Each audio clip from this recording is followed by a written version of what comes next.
اگر کہیں کہ توحید کا عقیدہ، توحید، اس پر عقد کریں، اس پر گانٹھ باندھیں، اسے مابہل امتیاز سمجھیں، تو درست نہیں کہ توحید پر یہود کا بھی عقیدہ ہے۔ یہودی بھی خدا کو ایک مانتے ہیں، اور آج بھی اللہ اکبر اپنی زبان میں اللہ کے نام پہ ذبح کرتے ہیں، اور ان کا کوشر، یہودیوں کا ذبح کیا ہوا جانور آج کے زمانے میں بھی حلال ہے، جیسے ہمارا۔ قرآن نے تو اہل کتاب یہود نصارہ دونوں کی ذبح کو حلال کہا، مگر آج زمانہ حال احوال بڑے بدل گئے، تو یہود کا آج بھی حلال ہے کوشر، چونکہ توحید پر عقیدہ ہے۔ تو گویا مسلمانوں کا اور یہودیوں کا دونوں کا توحید پر اتفاق ہو گیا نا، یہ نقطہ اشتراک ہے، نقطہ امتیاز نہیں ہے۔ یہودیوں سے اشتراک کرنا ہو تو توحید کی بات کریں، اور مسلمانوں کا امتیاز کرنا ہو تو کچھ اور دیکھنا ہوگا۔ وہ ہمارے اور دیگر مذاہب میں مشترک ہے، توحید مشترک ہے۔ اب آگے چلے، کوئی کہہ سکتا ہے آخرت، تو آخرت پر یہود کا بھی عقیدہ ہے، نصارہ کا بھی عقیدہ ہے۔ یہ پوری یہ بائبلز پڑھی ہیں میرے سامنے، یہ سب بائبلز ہیں، نسخے، ساری بائبل کی کتاب، اولڈ ٹیسٹمنٹ، نیو ٹیسٹمنٹ، ساری عقیدہ آخرت سے بھری پڑی ہے، وہ آخرت کے منکر نہیں ہیں۔ تو یہود و نصارہ بھی آخرت پہ ایمان رکھتے ہیں، ہم بھی رکھتے ہیں، تو مابہل امتیاز نہ ہوا، پیکیولیرٹی نہ ہوئی، پیکیولیرٹی ہماری تخصص نہ ہوا۔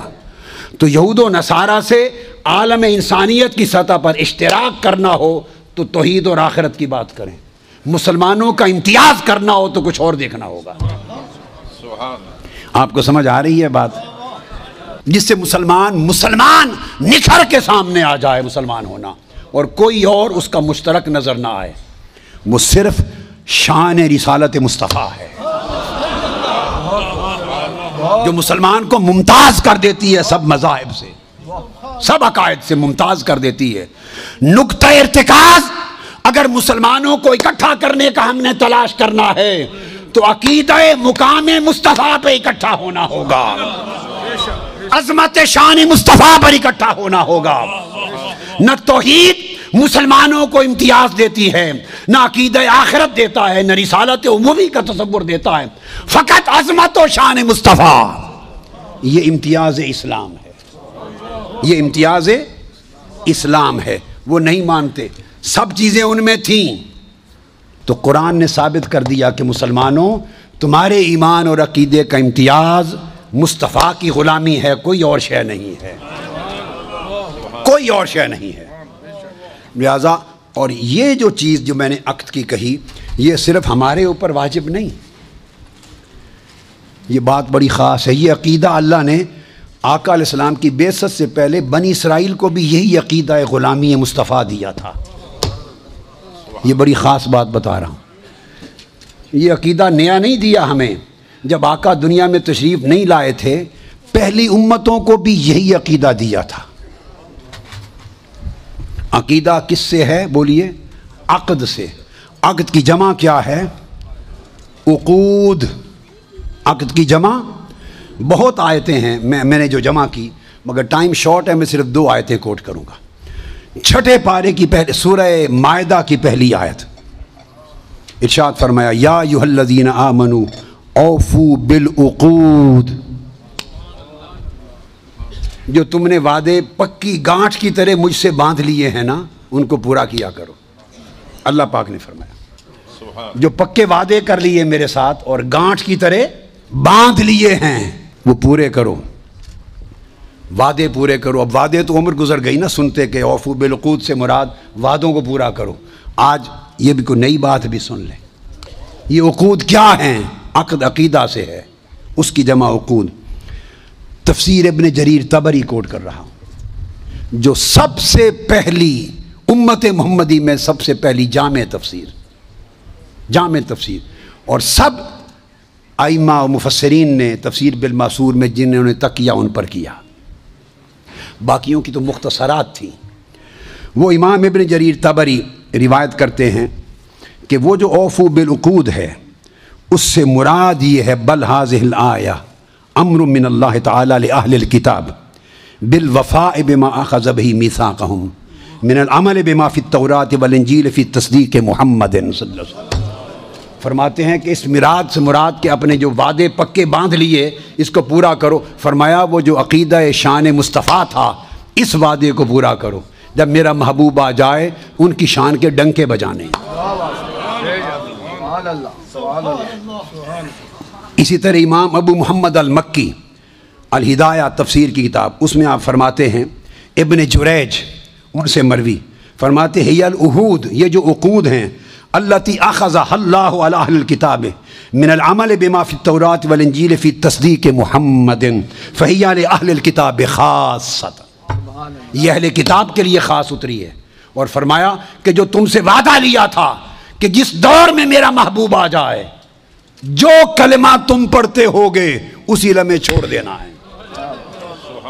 یہ السدی الکبیر حضرت عبداللہ ابن عباس کے شاگرد وہ روایت کرتے ہیں، اس کا معنی ہے ان اللہ اخذ میثاق الیہود لیبیننہ للناس محمدا، شان مصطفیٰ کو لوگوں میں بیان کرنے کا وعدہ لیا تھا۔ یہ نکتہ خاص بتا رہا ہوں، صرف ایمان لانے کا نہیں، لتبیننہ، ایمان تو لاؤ گے ہی لاؤ گے، مگر خالی ایمان لا کر چھپا لو تو وعدہ خلافی ہوگی۔ لتبیننہ، سٹیج پر چڑھو تو تقریریں کرو تمہارا موضوع شان مصطفیٰ ہو، جلسہ کرو خطاب کرو تمہارا موضوع مقام مصطفیٰ ہو، کیا خوب جملہ ہے، لوگوں کا اجتماع ہو تمہارا محکوم حضور کی عظمت اور حضور کی شان ہو۔ میری توحید تو ہر کوئی بیان کرے گا، اس سے اوفو بالعقود پورا نہیں ہوگا۔ مارک کی بائبل، اس میں پہلے تو حضرت یحییٰ علیہ السلام کہتے ہیں، وہ فرماتے ہیں John announced someone is coming soon who is greater than me and so much greater that I am not even worthy to stoop down like a slave and untie the straps of his sandals۔ فرماتے ہیں کہ کوئی آنے والا آ رہا ہے اور ان کی شان اتنی بلند ہے کہ میں ان کا غلام بننے کے بھی قابل نہیں اور ان کے جوتوں کے تسمے کھولنے کا بھی قابل نہیں۔ پھر وہ بیان کرتے ہیں but someone is coming soon who is greater than I am, so much greater than I am not even worthy to be a slave and untie the straps of his sandal۔ یہ Luke اس کا حوالہ آیت ان کی 3 اور 3 کے بعد اس کا number 15۔ اسی طرح یہ بیان ہو رہا ہے اور پھر وہ بیان کرتے ہیں you also must be ready۔ پھر سیدنا عیسیٰ علیہ السلام بیان کرتے ہیں، یہ بائبل ہے یاد رکھ لیں، اور گوسپل اس کو ریڈ اینڈ بلیک کہتے ہیں۔ جو عیسیٰ علیہ السلام کے کلمات ہیں ان کے کلمات سرخ انک میں لکھے گئے، جو ان کے کلمات جو بقایا ہیں وہ بلیک میں ہیں، جہاں سرخ کلر ہو وہ عیسیٰ علیہ السلام کے کلمات ہیں according to Bible and gospel. اچھا، گوسپل میں عیسیٰ علیہ السلام فرماتے ہیں اب یہ جو وعدے لیے گئے تھے لتبیننہ، اب وہ وعدے قرآن سے سن چکے، اب آج کی بائبل بیان کر رہی ہے، کہتے you also must be ready all the time for the son of man will come when least expected۔ اب بعض لوگ مراد لیتے ہیں چونکہ وہ احباب کے سے مراد عیسیٰ علیہ السلام ہیں، تو عیسیٰ علیہ السلام کو وہ سن آف مین نہیں مانتے، ان کو تو سن آف گاڈ مانتے ہیں۔ یہ بائبل بڑی معروف ہے اسٹینڈرڈ جو جیمز ورشن ہے، کنگ جیمز ورشن، اس میں جو لفظ آیا ہے وَيَدَعُ عَنْهُمْ إِسْرَهُمْ وَالْأَغْلَالَ الَّتِي كَانَتْ عَلَيْهِمْ، جو تمہیں نجات دے دے گا، تمہاری مدد کرے گا۔ اس کے اندر وہ بیان کرتے ہیں کہ وہ there cometh and mightier than I after me the latchet of whose shoes I am not worthy to stoop down and untie۔ آگے کہتے ہیں کہ وہ جو آئیں گے وہ کمفرٹر ہوں گے، جو بوجھ تم پر لدے ہوئے ہوں گے ان بوجھوں کو اتار دے گا۔ یہ جان ورس 14 چیپٹر اور ورس 9 اس میں کہتے ہیں these things have I spoken unto you being yet present with you but the comforter تمہارے بوجھ اتارنے والا, تمہاری زنجیروں کو توڑنے والا, تمہیں آزادی دلانے والا, رحمت کرنے والا, comforter which is the Holy Ghost whom the Father will send in my name he shall teach you all things and bring all things to your remembrance whatsoever I have said to you. ان کو آقا علیہ السلام کو world comforter use کیا ہے. یہ جو یادو عنہم اسرہم الغلال التی کانت علیہم اس معنی سے, تو گویا پہلے انبیاء میں بھی یہی صورت تھی کہ عقیدہ آقا علیہ الصلوۃ والسلام پر ایمان رکھنے اور حضور کے ڈنکے بجانے کا تھا. اب جو بات کہنا چاہتا ہوں وہ یہ کہ جب آقا نہیں تشریف لائے تھے, پہلی امتوں کا بھی مومن ہونا اس کی شرط تھی کہ مصطفیٰ کے ڈنکے بجاؤ, مصطفیٰ پر ایمان لاؤ, مصطفیٰ کی غلامی کا پٹا گلے میں ڈالو, مصطفیٰ کی عظمت کی معرفت رکھو. جب آقا کی آمد سے پہلے بھی معیار ایمان اور معیار عقیدہ مقام مصطفیٰ تھا اور شان مصطفیٰ تھی, سو یہی عقیدہ قیامت تک ہے. اب سنیے, آج بھی عقیدہ اسی کا صحیح ہے جسے مقام مصطفیٰ کی معرفت صحیح ہے. آقا علیہ السلام نے اس عقیدے کو برقرار رکھا. صحیح بخاری اور صحیح مسلم وہ بتاتی ہے کہ قبر میں ایک ہی سوال ہوگا. میں تینوں سوال مانتا ہوں, میرے بارے میں کوئی نیا عقیدہ نہ سمجھ لیں اپنا, میں تینوں مانتا ہوں, مگر میں بتا رہا ہوں کہ یہ تین سوال نہ صحیح بخاری میں ہے نہ مسلم میں ہے, صحیحین سے نچلے درجے کی کتابوں میں ہے, سنن ابی داؤد اور دیگر کتب میں. امام بخاری نے تین سوالوں کی روایت نہیں بیان کی, امام مسلم نے تین سوالوں کی حدیث کو روایت نہیں کیا. وہ کیا کہتے ہیں, امام بخاری اور امام مسلم سے بڑا امام تو حدیث میں کوئی نہیں. بولیے,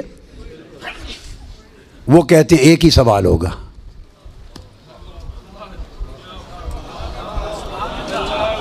اب ٹکراؤ آ گیا بخاری اور مسلم کی صحیحین کی روایت میں اور نچلے درجے کی کتب صحاح کی روایت میں ٹکراؤ آ گیا. مگر ٹکراؤ نہیں, پھر تطبیق کریں گے, جوڑیں گے معنی کو. بخاری اور مسلم کہتے ہیں کہ تین سوال کا ذکر کوئی نہیں ان کی روایت میں, ایک ہی سوال ہوگا. انس بن مالک رضی اللہ تعالیٰ عنہ روایت کرتے ان العبد اذا وضع فی قبره وتولى عنه اصحابه انه ليسمع قرأ نعالهم اتاه ملكان يقعدانه فيقولان ما كنت تقول في هذا الرجل لمحمد صلی اللہ علیہ وسلم. صحیح بخاری, یہ صحیح بخاری کتاب الجنائز کو اٹھا کے دیکھ لیں, حدیث نمبر 1308 جا کے مطالعہ کیجئے. پھر کتاب الجنائز میں حدیث نمبر 1673, صحیح مسلم کتاب الجنہ وصفت نعیمہا, پھر ابو داود میں بھی ہے, نسائی میں بھی, احمد بن حنبل, ساری کتب صحاح میں یہ حدیث, اور بخاری اور مسلم کی متفق علیہ. اگر متفق علیہ حدیث کچھ اور بتائے اور نچلے درجے کی کتب حدیث اس سے مختلف مضمون بتائے اور تطبیق نہ ہو سکے تو کس کو اختیار کیا جائے گا؟ متفق علیہ کو. درست قاعدہ ہے نا, یہاں تطبیق ہے, آگے چلتے ہیں. مگر امام بخاری نے روایت کیا کہ حضور علیہ السلام نے فرمایا بندے کو جب قبر میں رکھ دیا جاتا ہے اور اس کے دفنانے والے جب چلے جاتے ہیں, اِنَّهُ لَيَسْمَعُ قَرْعَ نِعَالِهِمْ, عام میت بھی واپس جانے والوں کی جوتوں کی آہٹ سنتا ہے. یہ متفق علیہ حدیث کے الفاظ ہیں, اِنَّهُ لَيَسْمَعُ قَرْعَ نِعَالِهِمْ, پلٹنے والوں کے جوتوں کی آہٹ سنتا ہے. ہم جھگڑے کرتے پھرتے ہیں, خدا کا خوف ہونا چاہیے. عام میت پلٹ کے جانے والوں کی جوتوں کی آہٹ سنتا ہے. آپ کہتے ہیں اولیاء قبروں میں آپ کا سلام نہیں سنتا. ہم کس چکر میں, ہم نے عقیدے کہاں سے لیے ہیں, ہم نے کیا ڈھونگ رچا رکھا ہے؟ آقا فرماتے ہیں عام میت سنتا ہے قبر میں لیٹا ہوا جوتوں کی آہٹ. اگر ہم سمجھیں کہ اولیاء اور صلحاء جو عام میت سے اونچے درجے وہ قبر پہ آنے والوں کو نہیں سنتے, یہ عقیدہ کہاں سے آ گیا؟ یہ نہیں پوچھنا فرشتوں, پوچھنا ما کنت تقول, جب تقریر کرتا تھا جامع مسجد میں منبر رسول پر تو تب کیا کہتا تھا؟ جب جلسے کرتا تھا اور ذکر آتا تھا میرے مصطفیٰ کا، ما کنت تقول، گلے پھاڑ پھاڑ کر تب کیا کہتا تھا؟ جب کتابیں لکھتا تھا تو میرے محبوب کی شان میں کیا لکھتا تھا؟ یہ نہ بتا کہ آج لے ان کی پناہ، آج مدد مانگ ان سے، کل نہ مانیں گے، قیامت کو اگر مان گیا، ارے جب چہرہ مصطفیٰ سامنے ہوگا۔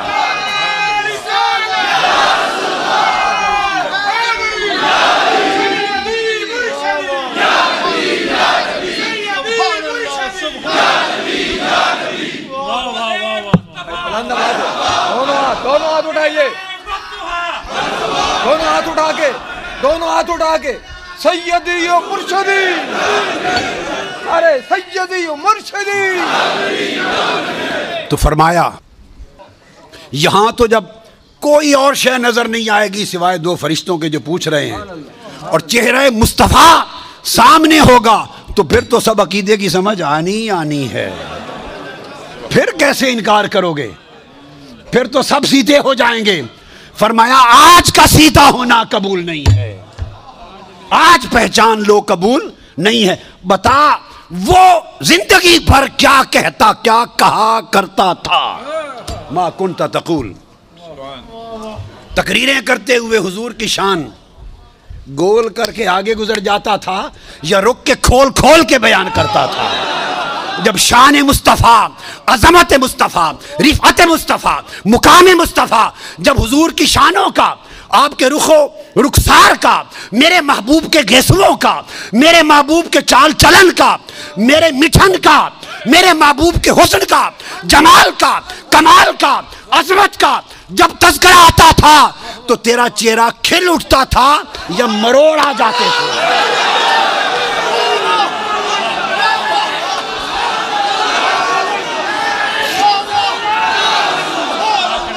جب میرے محبوب کی نعت پڑھی جاتی تھی، جب میرے محبوب کی نعت پڑھی جاتی تھی، جب میرے محبوب کی عظمت کے تذکرے ہوتے تھے، اس وقت تیرے چہرے کا رنگ کیسا ہوتا تھا؟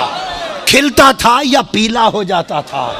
اور جب خطاب کرتا تھا حضور کی شان میں، ایسے دو چار جملے بول کے گزر جاتا تھا یا ساری رات اسی پر لگا دیتا تھا؟ ما کنت تقول فی حق ھذا الرجل لمحمد، بول کیا کہا کرتا تھا؟ ام المومنین سید عائشہ صدیقہ رضی اللہ تعالیٰ عنہ فرماتی ہیں، اور حضرت ابو ہریرہ، دونوں کی اکٹھی روایت ہے، یہ مسند احمد بن حنبل اور ابن ماجہ میں یہ بھی حدیث صحیح ہے۔ فرماتی ہیں کہ آقا علیہ السلام نے فرمایا، قال اما فتنۃ القبر، بڑے توجہ طلب لفظ ہے، فرمایا فبی تفتنون وعنی تسألون۔ آقا نے خود فرمایا فبی تفتنون وعنی تسألون، صرف میری ذات اور میری شان کے بارے میں تمہیں آزمایا جائے گا۔ اب یہ نص سری آ گئی، وعنی تسألون، اور آقا نے فرمایا میرے بارے میں پوچھا جائے گا۔ آقا نے خود قصہ ہی تمام کر دیا، میرے بارے میں پوچھا جائے گا۔ اور ثم یقال له فیما کنت، اب آگے میں اس کی تعبیر میں آ جاؤں گا۔ یہ سب وہ احادیث ہیں، اور وہ میں آپ کو بیان کر چکا ہوں کہ ابو داؤد اور نچلے درجے کی کتابوں میں 3 سوال آئے ہیں، بخاری مسلم میں کہیں 3 سوال نہیں آئے۔ سوال 3 ہوں گے، پہلے 2 سوال آپشنل ہوں گے اور تیسرا کمپلسری ہوگا۔ کیا تطبیق ہے؟ ایک تطبیق یہ ہے، یاد رکھ لیں، اگر مر ربوں کا، تمہارا رب کون ہے، جواب آ گیا تب بھی دوسرا سوال ہوگا، اور جواب نہ آیا تب بھی دوسرا سوال ہوگا۔ یہ طے ہے، اس پر کوئی اختلاف نہیں، سن لیں، کوئی اختلاف نہیں۔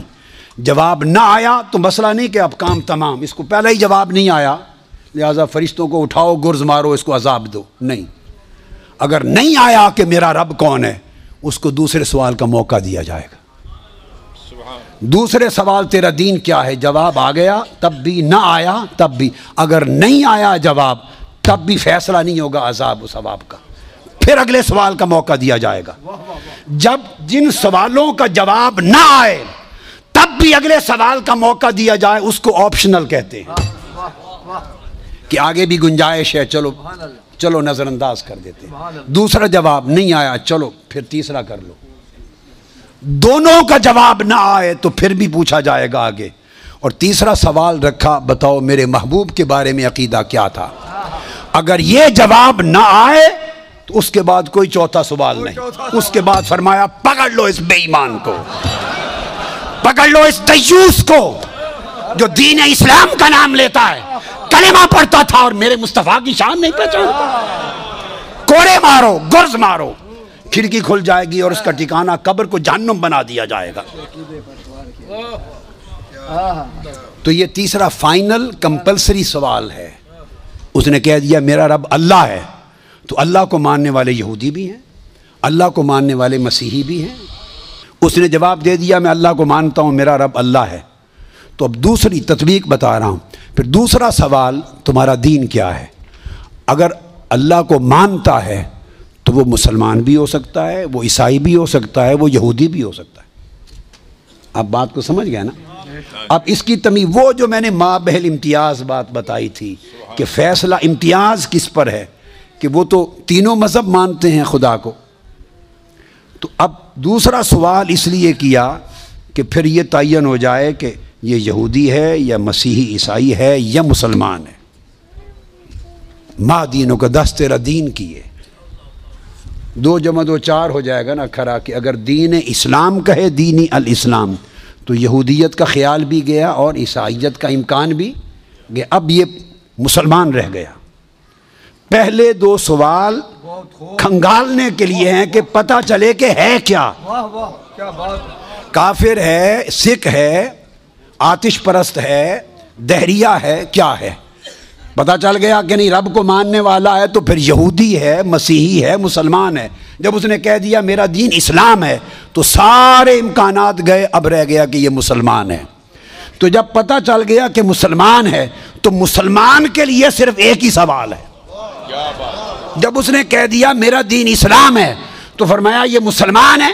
مسلمان کے لیے اور کوئی سوال نہیں، فقط مقام مصطفیٰ کا سوال.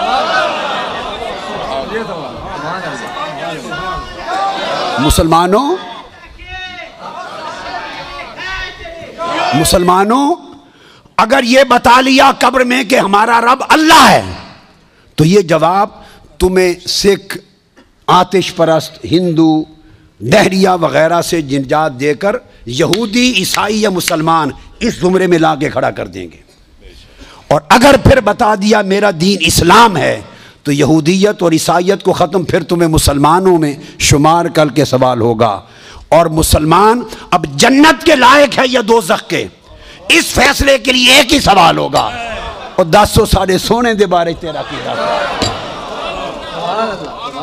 اگر تو مسلمان ہے تو ایک ہی بتا مقام مصطفیٰ کو کیا مانتا تھا. تو امام بخاری نے جو ایک سوال لیا وہ صرف مسلمانوں کے لیے لیا کہ مسلمانوں اپنی تیاری کر لو، جب تمہارا مسلمان ہونے کا تعین ہو جائے گا تو بات ایک ہی پوچھی جائے گی، نہ دائیں کی نہ بائیں کی، صرف مقام مصطفیٰ کا پوچھا جائے گا. لہٰذا آج حضور کی معرفت پیدا کر لو، آقا علیہ السلام کی یار. تو پھر وہ جواب دے گا کہ یہ محمد رسول اللہ ہے. اور ساری حدیث جو میں نے آپ کو بتائی، تو یہ دوسری تعبیر ہے جس کی تائید، دوسری اس کی تطبیق جس کی تائید خود حدیث نبوی سے، آقا علیہ السلام کے اپنے الفاظ مبارکہ سے ہوتی ہے. میں تو وہ ہوں جس کے پاس رات اور صبح و شام آسمان کی غیب کی خبریں آتی ہیں اور میں غیب کی آسمانی خبروں کا امین ہوں. جب آقا نے فرمایا آسمان کی غیبی خبروں کا امین ہوں تو آسمانی غیبی خبروں کی بات کی تو اس کی رگ پھڑک اٹھی. اس نے کہا اتق اللہ، اللہ سے ڈرو. یعنی آقا علیہ السلام کے اس علم وسیع کا قائل نہیں تھا، اس علم ہماگیر، علم کل کا قائل. جب کہا نا کہ صبح و شام آسمانوں کی غیبی خبریں آتی ہیں، میں تو علم الہی کا امین ہوں اور تم مجھے دنیا کی امانتوں میں شک کرتے ہو. اس پر اس کی رگ توحید پھڑک اٹھی، اس کی رگ توحید پھڑک اٹھی. کہتا ہے حضور کو اتق اللہ، اللہ سے ڈرو، اعدل، عدل کرو. جب یہ کہا تو سیدنا فاروق اعظم اٹھے، عرض کی یا رسول اللہ اجازت دے اس منافق کا سر قلم کر دوں. میں بخاری مسلم کی متفق علیہ حدیث سنا رہا ہوں آپ کو، متفق علیہ. فرمایا نہیں. ایک حدیث میں خالد بن ولید اٹھے، فرمایا آقا مجھے اجازت دیں اضرب عنق ھذا المنافق، میں اس منافق کی گردن کرم کر دوں۔ فرمایا نہیں، لوگ کہیں گے مسلمان کو مارتے ہیں، اس کی پشت میں سے ایسے لوگ پیدا ہوں گے۔ اور صحابہ کرام سے کہہ رہے ہیں، صحابہ سے، کہ تم اپنی نمازیں ان کی نمازوں کے مقابلے میں حقیر جانو گے، اتنے نمازی ہوں گے کہ تمہاری نمازیں کم لگیں گی۔ تو نمازوں کی کثرت ہے، اتنے روزے رکھیں گے تمہارے روزے کم لگیں گے، اتنی تلاوت قرآن کریں گے کہ تمہیں تلاوت قرآن کم لگے گی۔ اور عبداللہ ابن عباس فرماتے ہیں راتوں کو تہجد میں کھڑے کھڑے ان کے ہاتھ سوکھ گئے تھے، ٹہنیاں نظر آتی تھی، قیام لیل کرتے تھے۔ غیرت تھی، دین میں تعمق تھا، سختی تھی، شدت تھی، سب کچھ تھا۔ نماز، روزہ، تلاوت قرآن، نماز، شریعت کی پابندی، اس کے اوپر سختی، شدت و تعمق، کچھ بھی بچا نہ سکا۔ فقط ایک بارگاہ مصطفیٰ میں سوء ادب تھا، سب کچھ تھا، ایک ادب مصطفیٰ نہ تھا۔ نماز بھی تھی، روزہ بھی تھا، حج بھی تھی، زکوٰۃ بھی تھی، قرأت قرآن بھی تھی، تلاوت بھی تھی، داڑھی بھی تھی، منڈا ہوا سر بھی تھا، شلوار پہ یہ چادر بھی پنڈلی سے اوپر تھی، سب کچھ سر سے پاؤں تک پورا نمونہ تھا شریعت کا۔ صرف ایک چیز نہ تھی، حیاء رسول نہ تھا، ادب رسول نہ تھا، بارگاہ مصطفیٰ کی پہچان نہ تھی، مقام مصطفیٰ کا شعور نہ تھا۔ وہ حضور سے کرتا ہے، اور پھر حدیث کے لفظ ہیں، وہ پھر پشت کر کے حضور کی طرف چل پڑا۔ پشت، حدیث بخاری کے لفظ ہیں، پشت کر کے چل پڑا۔ یہ سمجھ نہ تھی کہ حضور کی طرف پشت کرتے ہیں یا نہیں کرتے۔ ارے کعبے کی طرف پشت ہو جائے تو کوئی حرج نہیں، مصطفیٰ کی طرف پشت ہو جائے تو ایمان جاتا رہتا ہے۔ جب پشت کر کے چل پڑا تو آقا نے پھر اس کی طرف اشارہ کیا، اس کو پہچان لو، اس کی نسل سے ایسے لوگ آئیں گے جن میں نماز، روزے اور عبادت کی کوئی کمی نہیں ہوگی۔ تو کمی کس شے کی ہوگی؟ صرف محبت و عدد مصطفیٰ کی، مقام مصطفیٰ کی پہچان نہیں ہوگی۔ فرمایا وہ دین سے خارج ہوں گے جیسے تیر شکار سے خارج ہو جاتا ہے۔